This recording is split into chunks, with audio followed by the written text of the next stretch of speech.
Hello everyone, स्वागत है आपका एक और नए सेशन के अंदर। तो बच्चों, चैप्टर चल रहा है हमारा मार्केटिंग और आज है इसकी 9th क्लास।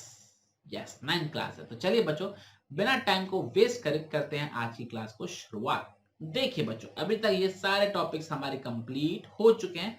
8 टॉपिक्स कंप्लीट कर चुके हैं। हमारा जो प्रोडक्ट मिक्स था, ब्रांडिंग, पैकेजिंग, लेबलिंग, वो कंप्लीट हो गया था और हमारा जो प्राइस मिक्स था वो भी कंप्लीट हो गया था। लास्ट क्लास के अंदर हमने प्राइस मिक्स किया था कि प्राइस क्या होती है और कौन कौन से फैक्टर्स हैं जो आपको ध्यान में रखने पड़ते हैं प्राइस को डिसाइड करते समय। इसके अंदर हमने 6 फैक्टर्स देखे थे। पहला प्रोडक्ट की कॉस्ट, दूसरा यूटिलिटी डिमांड, तीसरा कंपटीशन, चौथा आपका हो गया मार्केटिंग मेथड यूज्ड, पांचवा हो गया हमारा प्राइसिंग ऑब्जेक्टिव जिसके अंदर हमने सब पार्ट्स भी क्लासिफाई किए थे। याद आ रहा होगा आपको तो शॉर्ट रन में प्रॉफिट मैक्सिमाइजेशन हो गया, मार्केट शेयर की लीडरशिप हो गई, आपकी सरवाइव करना हो गया, क्वालिटी हो गया, ये सारे फैक्टर्स हमने इसके अंदर पढ़े थे। हमारा प्राइस मिक्स पूरा एक क्लास के अंदर 25 मिनट की वीडियो थी, वो कंप्लीट हो गया था। आज जो बच्चों हम करने वाले वो है हमारा तीसरा mix, that is physical distribution mix. ये टॉपिक आज हम कंप्लीट अच्छे से कर लेंगे। फिजिकल डिस्ट्रीब्यूशन का मतलब क्या होता है, इसके चैनल्स क्या होते हैं, इसके कंपोनेंट्स क्या होते हैं। तो चलिए बच्चों, बिना टाइम को वेस्ट करे सीधा टॉपिक पर जंप करते हैं। ठीक है, ओके बच्चों। चैप्टर खत्म होने के बाद हमारा एक वन शॉट लेक्चर भी आएगा जिसके अंदर एक ही लेक्चर के अंदर हम पूरे चैप्टर को कंप्लीट करेंगे। और इस चैप्टर का शायद वन शॉट 1.5 घंटे से ऊपर का जाए, हो सकता है क्योंकि चैप्टर लेंथी है, तो हर एक चीज समझाने में थोड़ा टाइम लगता है। देख रहे हो कितना बड़ा बड़ा चैप्टर है। ओके, टॉपिक है बच्चों हमारा तीसरा, वो है फिजिकल डिस्ट्रीब्यूशन, जिसको हम ब्रैकेट में प्लेस मिक्स भी बोल देते हैं। ब्रैकेट में लिख लो प्लेस मिक्स, है ना। मार्केटिंग मिक्स का तीसरा कंपोनेंट वो है फिजिकल डिस्ट्रीब्यूशन प्लेस। क्या होता है प्लेस मिक्स? प्रोडक्ट में प्रोडक्ट के बारे में हमने क्लासिफाई कर लिया। प्राइस में मतलब वो मनी है जो कस्टमर पे करता है। तो इस फिजिकल डिस्ट्रीब्यूशन का मतलब क्या है? तो इसके अंदर हम क्या ध्यान में रखते हैं, गुड्स एंड सर्विसेज का फिजिकल डिस्ट्रीब्यूशन। मतलब ये कि जो हमारे गुड्स और सर्विसेज हैं वो राइट प्लेस तक कैसे पहुंचेंगे, उसको ध्यान में रखना है जिससे कस्टमर उसको खरीद पाए। It is concerned with the making goods and services available at the right place so that people can purchase the same. हम उस सेलिंग पॉइंट तक कैसे प्रोडक्ट को पहुंचाएं, दुकान तक उस प्रोडक्ट को कैसे पहुंचाएं, ये डिसीजन हम किसके अंदर लेते हैं, फिजिकल डिस्ट्रीब्यूशन के अंदर लेते हैं, जिससे कस्टमर उसको खरीद पाए। ठीक है, इसके अंदर हम दो मेजर डिसीजंस लेते हैं किसके अंदर, फिजिकल डिस्ट्रीब्यूशन के अंदर। पहला कि गुड्स कैसे मूव करेगा फ्रॉम प्रोड्यूसर्स टू कंज्यूमर्स, मतलब ये ट्रक से जाएगा, ट्रेन से जाएगा, साइकिल से जाएगा, ऑटो से जाएगा, किससे जाएगा वो। और दूसरा, कौन सा चैनल या कितने इंटरमीडियरीज हम यूज करेंगे। हम हो पहले होलसेलर को बेचेंगे, होलसेलर रिटेलर को बेचेगा, रिटेलर फिर कस्टमर को बेचेगा, तो वो कितना मूवमेंट होगा, बीच में कितने इंटरमीडियरीज होंगे। तो ये दो मेजर डिसीजन किसके अंदर लेते हैं, फिजिकल डिस्ट्रीब्यूशन के अंदर हम लेते हैं। क्लियर हो रहा है? ओके, इसके अंदर बच्चों को मेनली पढ़ना वो है हमारा चैनल्स ऑफ डिस्ट्रीब्यूशन। जो सेकंड डिसीजन है वो हम पढ़ने वाले हैं। चैनल्स ऑफ डिस्ट्रीब्यूशन मतलब ये कि किस तरीके से हम अपना जो प्रोडक्ट है फ्रॉम प्रोड्यूसर टू कंज्यूमर पहुंचाएंगे, बीच में कितने इंटरमीडियरीज होंगे। डायरेक्ट बेचोगे या होलसेलर को बेचोगे या रिटेलर को बेचोगे, कैसे बेच सकते हो, वो चीज हम इसके अंदर पढ़ने वाले हैं। तो क्या लिखा हुआ है, in case of large number of consumer product the potential buyers are scattered over a wide geographical area।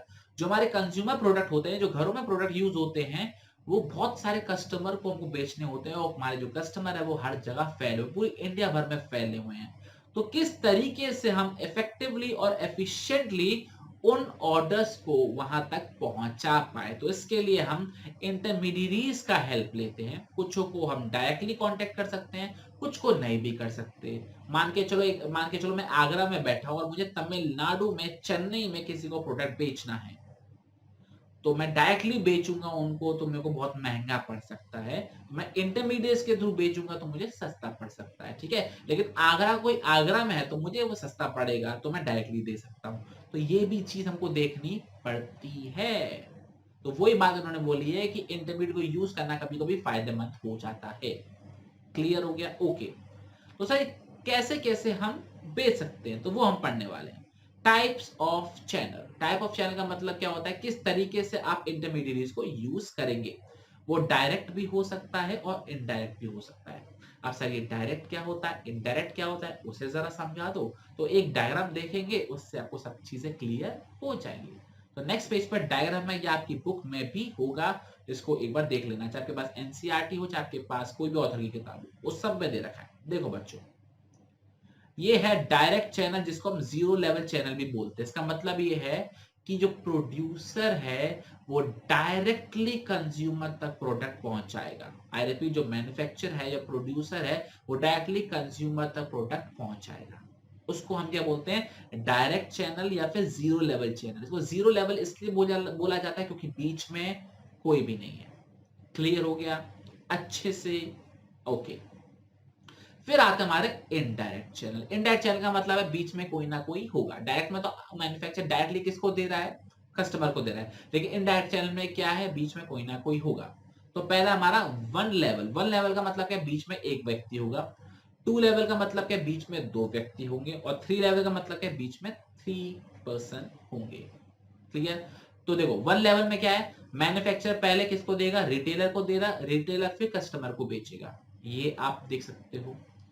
दूसरा क्या है, मैन्युफैक्चरर पहले होलसेलर को देगा, होलसेलर फिर रिटेलर को देगा, रिटेलर फिर कस्टमर को देगा, ये हो सकता है। तीसरा, मैन्युफैक्चरर पहले क्या अपने एजेंट को देगा, एजेंट फिर होलसेलर में बांटेगा, होलसेलर फिर रिटेलर को बांटेगा, फिर रिटेलर अपने कस्टमर को बांटेगा। ऐसा भी हो सकता है। तो इन चारों में से 0, 1, 2, 3 में से कोई सा भी आप यूज कर सकते हो, depending upon your product. Clear हो रहा है अच्छे से? जैसे अगर मैं बात करूं टीचिंग की, तो टीचिंग मैन्युफैक्चर सीधा कस्टमर पर डायरेक्ट पहुंचता है, गुड्स और सर्विसेज। वन लेवल पे क्या होता है, जैसे गाड़ियां नहीं होती हैं, आप सीधा शोरूम से गाड़ी खरीदते हो, तो सारे जो प्रोडक्ट, जो कंपनीज है, जो गाड़ियां बनाती है, सीधा शोरूम में गाड़ियां लगाती हैं, फिर शोरूम से आप खरीद लेते हो। ठीक है। तीसरा है हमारा सेकंड लेवल, के अंदर जो हमारे होता है ना, खाने पीने की चीजें होती हैं, वो आती हैं। मैन्युफैक्चर से होलसेलर पे जाती है, होलसेलर से रिटेलर पे जाती है, रिटेलर से हमारे कस्टमर पे जाती है। और थ्री लेवल हमारा मेनली मेडिकल लाइन में आता है, जब बहुत बड़े लेवल पे काम होता है। कंपनीज पहले अपने एजेंट बिठाती हैं हर एक एरिया में, फिर एजेंट जो होते हैं वो होलसेलर को देते हैं, होलसेलर रिटेलर्स को देते हैं, फिर रिटेलर से आपके पास प्रोडक्ट आता है। समझ में आ रहा है पॉइंट आपको अच्छे से? दो चैनल होते हैं, डायरेक्ट और इनडायरेक्ट। डायरेक्ट का मतलब मैन्युफैक्चर सीधा कस्टमर तक दे रहा है, और इनडायरेक्ट का मतलब बीच में इंटरमीडिएरीज आते हैं। 1, 2, 3। क्लियर हो गया? बहुत बढ़िया, डायग्राम से क्लियर हो जाएगा आपको। अब इसका टेक्स्ट पड़ा हुआ वो आप रीड कर लेना, मैं फटाफट से एक बार दिखा देता हूँ। डायरेक्ट चैनल कौन सा होता है, जीरो लेवल चैनल होता है, जिसके अंदर जो गुड्स होते हैं डायरेक्टली मैन्युफैक्चरर से किसके पास चले जाते हैं, कस्टमर के पास चले जाते हैं, और बीच में कोई भी इंटरमीडियरी इन्वॉल्व नहीं होता है। क्लियर हो गया? विदाउट इन्वॉल्विंग एनी इंटरमीडियरी, इसको जीरो लेवल चैनल भी बोलते हैं। और एग्जांपल के तौर पर उन्होंने मैकडॉनल्ड का एग्जांपल दे रखा है, बाटा शोरूम का एग्जांपल दे रखा है, वो आप एक बार रीड कर लेना। सेकंड आता है हमारे बच्चों इनडायरेक्ट चैनल। इनडायरेक्ट चैनल का मतलब है बीच में कोई ना कोई होगा। पहला हमारा मैन्युफैक्चरर, रिटेलर, कंज्यूमर, जिसको हम वन लेवल चैनल बोलते हैं। क्यों? क्योंकि इसके अंदर एक इंटरमीडियरी है बीच के अंदर, दैट इज रिटेलर। और एग्जांपल क्या दे रखा है यहाँ पे, वो कार्स का एग्जांपल दे रखा है, जो कि सीधा मैन्युफैक्चरर से शोरूम वालों पे आती है, और शोरूम से सीधा आपकी गाड़ी पर, घर पर आती है। क्लियर हो गया? ओके। सेकंड है हमारा मैन्युफैक्चरर, होलसेलर, रिटेलर, कंज्यूमर। इसको टू लेवल बोलते हैं। टू लेवल क्यों बोलते हैं? क्योंकि यहाँ पर दो इंटरमीडियरीज हैं। कौन कौन? होलसेलर और रिटेलर। तीसरा आता है हमारा मैन्युफैक्चर के बाद एजेंट, एजेंट के बाद होलसेलर, होलसेलर के बाद रिटेलर, फिर कंज्यूमर, जिसको हम थ्री लेवल बोलते हैं। थ्री लेवल मतलब इसके अंदर 3 इंटरमीडियरीज आते हैं। ये लिमिटेड प्रोडक्ट लाइन, जैसे मेडिकल लाइन होते हैं, उसके लिए आते हैं, और आपको बहुत बड़ा एरिया कवर करना होता है। आपने सुना है ना example, south Delhi, north Delhi, east Delhi, west Delhi, जैसे हमारे यूपी के अंदर बोला जाता है UP east, UP west, UP north, UP south. तो एरिया डिस्ट्रीब्यूट कर देते हैं एजेंट को, फिर एजेंट उस एरिया के होलसेलर को देता है, होलसेलर फिर रिटेलर को देता है, रिटेलर फिर कस्टमर तक प्रोडक्ट को पहुंचाते हैं। समझ में आ रहा है point? Channels of distribution clear? Okay, पक्का? तो ये हमने पढ़ लिया। डायग्राम आपको अच्छे से क्लियर है? एक बार मैं आपको फिर से दिखा देता हूं। जीरो लेवल पे डायरेक्ट, वन लेवल पे एक आएगा बीच में, दो लेवल पे दो आएंगे, तीन लेवल पे तीन आएंगे। समझ में आ गया? ओके, बहुत सही। अब बच्चों बात करने वाले हैं components of physical distribution. Physical distribution करते समय कौन कौन से छोटे छोटे कंपोनेंट्स हैं जो हमको ध्यान में रखने होते हैं। ठीक है, कंपोनेंट्स ऑफ फिजिकल डिस्ट्रीब्यूशन। पहला आता है इसके अंदर ऑर्डर प्रोसेसिंग। पहला क्या है? Order processing. कोई भी कस्टमर प्रोडक्ट खरीदता है तो सबसे पहले क्या होता है? ऑर्डर प्लेस करता है कि मुझे ये प्रोडक्ट चाहिए। तो order placement is the very first step. इसके अंदर देखो उन्होंने एक बात बोली है, प्रोडक्ट जाता है प्रोड्यूसर से कस्टमर पर ऑर्डर आता है कस्टमर से प्रोड्यूसर पर। देख रहे हो, पहले ऑर्डर आएगा किससे? कस्टमर से प्रोड्यूसर पर। फिर जो प्रोडक्ट है वो प्रोड्यूसर से कस्टमर पर जाता है। मतलब ये चीजें रिवर्स में होती हैं। ऑर्डर ऐसे जाता है, प्रोडक्ट ऐसे जाता है। समझ में आ रहा है? वही इन्होंने पैराग्राफ में लिखा हुआ है, product flow from manufacturer to customers via channel members. ठीक है, जो हमने पढ़ ली है। While orders flow in reverse direction, मतलब कस्टमर से मैन्युफैक्चरर। ठीक है, कुछ अलग सी बात इन्होंने नहीं बोली है, लेकिन मुद्दे की बात इन्होंने ये बोली है। अगर आपके पास एक अच्छा फिजिकल डिस्ट्रीब्यूशन है तो आपको एक चीज को इंश्योर रखना है कि आप एक्यूरेट और स्पीडली ऑर्डर को प्रोसेस कर पाए। जैसे आपको ऑर्डर आया तो आप तुरंत उसको एक्यूरेटली और तेजी से ऑर्डर को प्रेस करो। जैसे आपने कभी सुना Amazon प्राइम, तो वो एक दिन के अंदर डिलीवरी कर देते हैं। तो स्पीडी भी है और एक्यूरेटली भी है। और मान के चलो आपका कोई अच्छा सिस्टम नहीं है, आपकी जो डिलीवरी सिस्टम है वो बहुत बकवास है, ऑर्डर प्रोसेसिंग सिस्टम है वो बहुत बकवास है, तो ऐसे केस में क्या होगा? कस्टमर के पास प्रोडक्ट लेट पहुंचेगा, गलत क्वांटिटी में पहुंचेगा, जो मंगाया वो कुछ और ही भेज दिया, गलत एड्रेस पे भेज दिया। तो ऐसे केस में क्या होगा? आपका कस्टमर नाखुश हो जाएगा, कस्टमर डिससैटिस्फैक्शन हो जाएगा और बदले में आपसे प्रोडक्ट तो खरीदेगा नहीं और दूसरा बेइज्जती और करेगा आपकी जाके। तो आपकी गुडविल भी हैम्पर होगी, कस्टमर भी चला जाएगा। क्लियर होना है? तो आपका जो ऑर्डर प्रोसेसिंग सिस्टम है बहुत सही होना चाहिए, स्पीडली और एक्यूरेटली होना चाहिए। अगर नहीं हुआ तो वही क्या क्या हो सकता है? कस्टमर पर लेट पहुंचेगा तो कस्टमर दुखी हो जाएगा, कम पहुंचा तो दुखी हो जाएगा, कुछ और भेज दिया तो दुखी हो जाएगा। समझ में आ रही पॉइंट? आपका ऑर्डर प्रोसेसिंग सिस्टम बहुत सही होना चाहिए। क्लियर? ओके। सेकंड आता है ट्रांसपोर्टेशन। ये हम पढ़ चुके हैं, कहां पढ़ा था हमने? फंक्शंस ऑफ मार्केटिंग के अंदर। ट्रांसपोर्टेशन का मतलब क्या है? Carrying raw materials and goods from the point of production to the point of sale. दुकानदार तक कैसे प्रोडक्ट को पहुंचेगा। ठीक है, क्योंकि जब तक आप प्रोडक्ट को फिजिकली नहीं पहुंचाओगे तब तक सेल्स नहीं हो पाएंगी। समझ में आ रही है चीज? सेल कंप्लीट कब होती है? जब डिलीवरी हो जाए।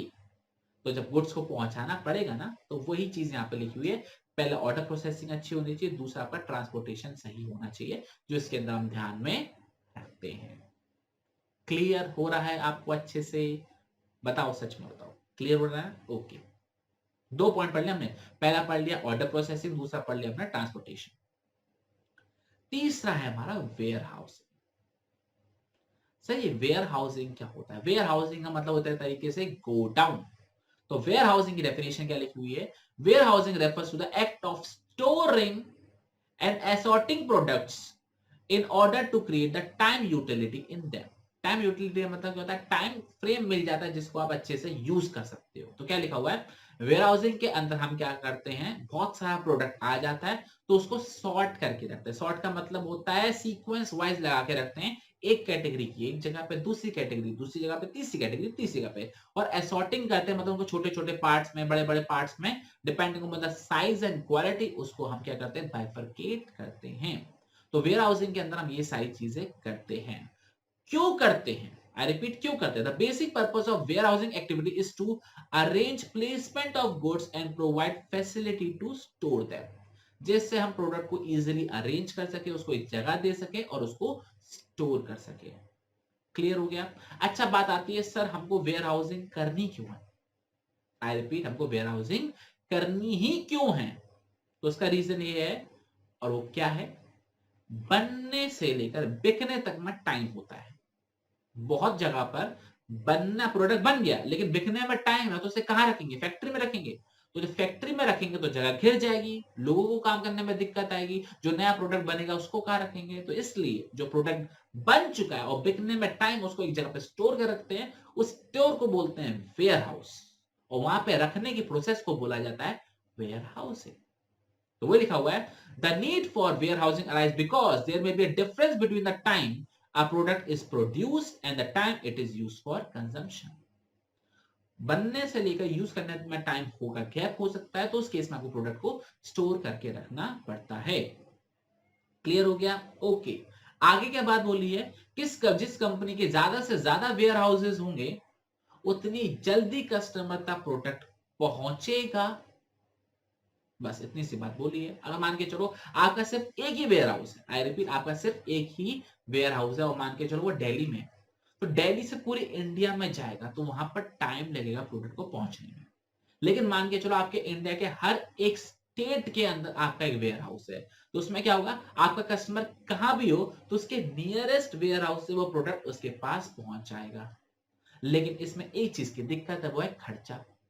एक वेयर हाउस बनाओगे दिल्ली में तो खर्चा कम होगा, लेकिन जब मल्टीपल वेयर हाउस बनाओगे तो आपके खर्चे बहुत ज्यादा हो जाएंगे। वो लिखा हुआ है, generally the large number of warehouses a firm has lesser would be the time taken in serving customer. जितने ज्यादा वेयर हाउस होंगे तो कम टाइम लगेगा कस्टमर तक प्रोडक्ट पहुंचाने में, बट खर्चा बहुत ज्यादा हो जाएगा वेयर हाउसिंग का, और वाइस वर्सा। मतलब ये, और जितने कम वेयर हाउस होंगे उतना ज्यादा टाइम लगेगा कस्टमर तक सर्व करने का, और आपके जो खर्चे होंगे वो कम हो जाएंगे।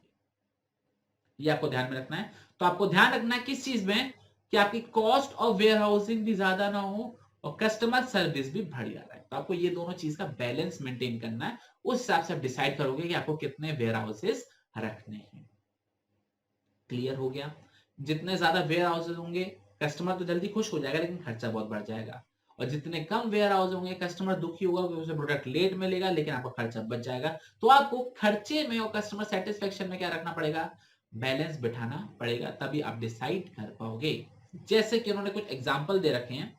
एग्जाम्पल क्या है, अगर आपको प्रोडक्ट को लॉन्ग टर्म के लिए स्टोर करना है, लॉन्ग टर्म के लिए आपको वेयर हाउस में स्टोर करना है, जैसे एग्रीकल्चर प्रोडक्ट में होता है कोल्ड स्टोरेज होते हैं, आलू हो गया और प्याज हो गया, बहुत सारी चीजें हैं, तो वो कोल्ड स्टोरेज कहां पर स्टोर होते हैं, जहां पर प्रोडक्शन होता है, नियर लोकेटेड। कहां पर लोकेटेड होते हैं, नियर प्रोडक्शन साइट।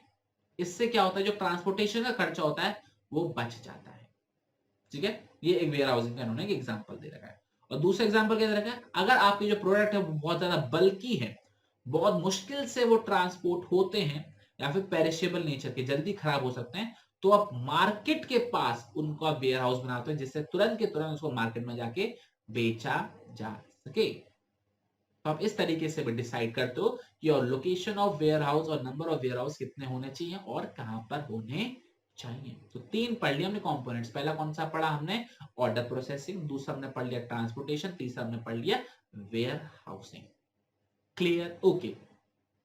अब पढ़ने वाले हैं आज की क्लास का लास्ट टॉपिक, और आज की क्लास के लास्ट टॉपिक तक फिजिकल डिस्ट्रीब्यूशन का भी last topic, that is inventory control.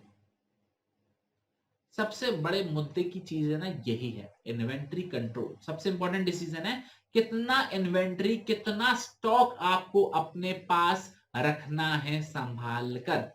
क्या लिखा हुआ है, higher the level of inventory higher will be the level of service to the customer.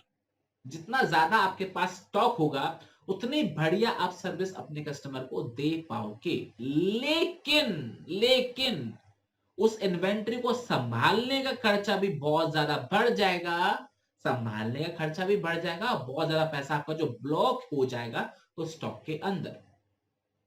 मतलब एग्जांपल देता हूं, अब मान के चलो आपकी एक कपड़े की शॉप और आपके पास कपड़े का बहुत सारा स्टॉक आपके वेयर हाउस में पड़ा हुआ है, तो जब कस्टमर को प्रोडक्ट चाहिए हो आप तुरंत लाके उसको दे दोगे प्रोडक्ट। तो मतलब कस्टमर सर्विस तो बहुत प्यारी है, बहुत प्यारी है, लेकिन उन कपड़ों को रखने का भी तो खर्चा है, रेंट जा रहा है, बिजली का खर्चा जा रहा है, चूहों वगैरह से बचाना है, तो आप गार्ड वगैरह रखते, चोरी से बचाना है, तो कॉस्ट को, वो प्रोडक्ट को संभालने में भी खर्चा हो रहा है, प्लस आपके लाखों करोड़ों रुपए उस कपड़े में इन्वेस्ट हो गए, ब्लॉक हो गए, पैसे बिकेंगे तो पैसा मिलेगा।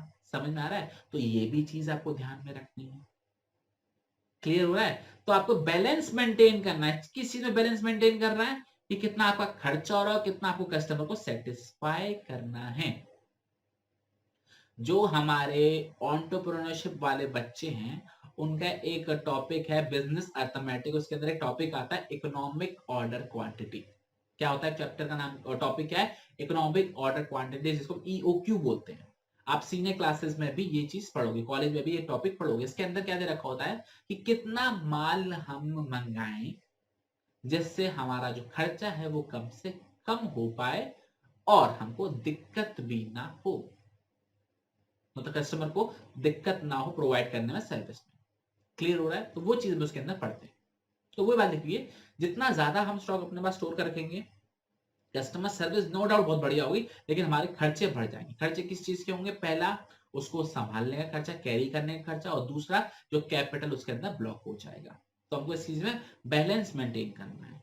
और उन्होंने एक एग्जाम्पल दे रखा है। एग्जाम्पल किस चीज का दे रखा है? जस्ट इन टाइम इन्वेंट्री का एग्जाम्पल दे रखा है, जिसको हम JIT बोलते हैं, जस्ट इन टाइम, JIT। इसका मतलब क्या होता है कि कस्टमर का ऑर्डर आया कि सर मुझे ये प्रोडक्ट खरीदना है, आपने बाजू वाली दुकान से या बाजू वाले मार्केट से वो प्रोडक्ट लाकर उनके सामने रख दिया। मतलब ये जस्ट इन टाइम ऑर्डर आया, उसी समय आपने वो प्रोडक्ट कस्टमर बाहर से खरीदा और लाके दे दिया, उसे बोलते हैं जस्ट इन टाइम।